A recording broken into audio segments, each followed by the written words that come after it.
The movies I'll be talking about today instilled in me a certain aesthetics or reinforced and shaped what was already in me. A style of clothing, behavior, mentality, a sense of humor, a sense of coolness, a definition of beauty. All of these things I took from these films. Some of them I saw in my early childhood, such as The Fifth Element, Total Recall, Terminator, G.I. Jane, with its, militaristic vibe.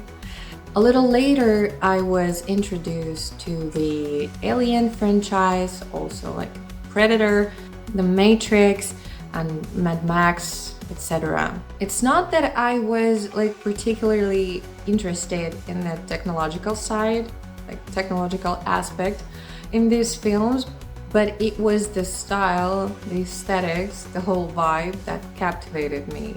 I was especially fascinated by the image of ruined civilizations, the underground scene, and of course the music that underscored the darkness that was happening there.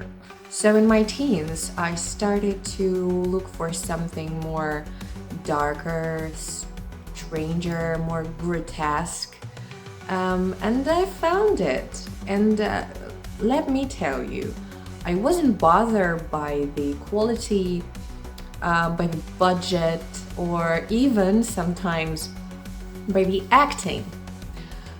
Yeah, so some of these movies are very B-type, If the music, style, the vibe, the aesthetics, the colors resonated with me, I'm all in. Yeah. Now it's time to tell you about those movies. So let's go. The Gan Generation is an ambitious, visually striking biopunk film that leans heavily into industrial aesthetics. Set in a decaying future world where genetic modification has spiraled out of control, it creates a sense of urban ruin that feels tailor-made for Rivetheads. An assassin named Michelle battles DNA hackers. Her younger brother, Jackie, becomes involved in a robbery, propelling him into DNA hacking and crime. When I first saw this masterpiece, I was really very much into Combichrist music.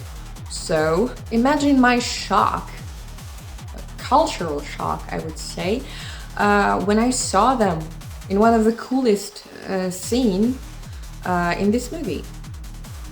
The whole performance, Overall, you can hear their music throughout the whole movie, although the acting performance were horrible.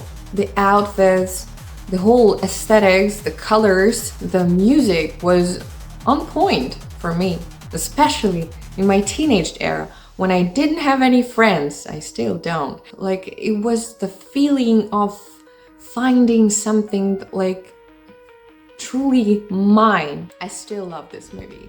The not-so-distant future, an epidemic of organ failures devastates the planet. Out of the tragedy, a savior emerges. GeneCo, a biotech company that offers organ transplants for a price. Those who miss their payments are scheduled for repossession and hunted by villainous Repo man.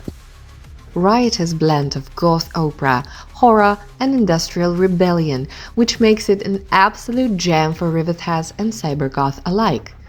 The costumes, gothic visuals, the driven industrial-infused rock soundtracks featuring artists like Ogre from Skinny Puppy make it a sensory experience that dives headfirst into the darkest corners of both cybergoth and industrial aesthetics. It's excessive, it's bloody, and it's weird in the best possible way. You'll have gloomy cemeteries, the post-apocalyptic looking city, the evil corporation, the gothic rock opera, and strangely beautiful people. What else do you need, And you'll have a couple of surprises here and there, And one of them is Paris Hilton. What? Immortal is a truly unique film that blends live action with CGI in a dystopian future where Egyptian gods interact with futuristic human society. This fusion of mythology with high-tech environments might not be the traditional industrial fare, but for cybergoth, that film's deep exploration of identity, genetic manipulations, and bioengineering holds a lot of appeal. I remember buying it myself without any idea of what I'm about to see. I bought it just because I liked the cover.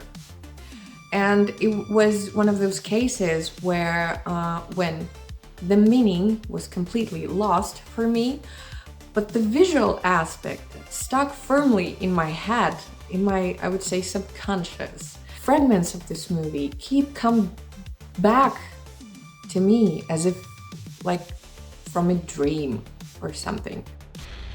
Necromantia. For those on the more extreme end of the industrial spectrum, Necromantia is a dark, grotesque film that delves into a nightmarish underbelly of body horror and the afterlife. It's twisted, disturbing, its atmosphere of bleakness and nihilism reflects the harsh mechanical sounds of industrial music. Necromantia doesn't shy away from the grotesque or the uncomfortable, making it a film that resonates with those drawn to the grim, raw energy of industrial subculture. Like if you're into Cyclone 9, Dawn of Ashes, Thorns, or maybe Suicide Command or Egnos or something like that, I suggest you to try this one. It's dark, it's raw. Ultraviolet is a cinematic equivalent of a neon-drenched, fast-paced cyberpunk video game. Visually stylish, but lacking the depth. Mila Jovovich plays Violet, a super soldier in the future where a pandemic has split society, with the infected by vampirism being haunted by the government. The movie is packed with action sequences, sleek weapons, and glossy high-tech aesthetics, all drenched in bright synthetic colors. Very superficial narrative and poor character development keep it away from the depth that we deserve. We deserve better, come on. Visually, it's appealing, but thematically, it's hollow. Like in comparison to other entries in the genre. Avalon is a deeply atmospheric and introspective take on the cyberpunk genre, with its focus on virtual reality, loneliness, and the blurring line between reality and the digital world. Set in the future where players escape into a military simulation game, Avalon is an exploration of isolation in a digital age. The film's sepia-toned palette and haunting, minimalist score create a sense of detachment and melancholy, underscoring its exploration of a world where the line between reality and virtuality has dissolved. At first, it's a little bit hard to watch. As you continue watching it, it captivates you with the meditative story development. Like you're watching some sort of good old, very old anime. But it's a good thing. Although I'm not a huge anime fan.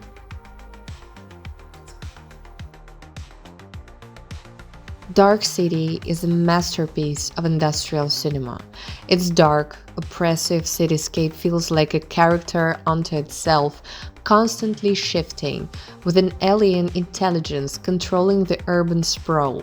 The city in the Dark City is like a industrial wasteland, and the film's emphasis on alienation and loss of humanity in the mechanized world. Yes, I'll take two. Everything is just on another level. So that's it for now.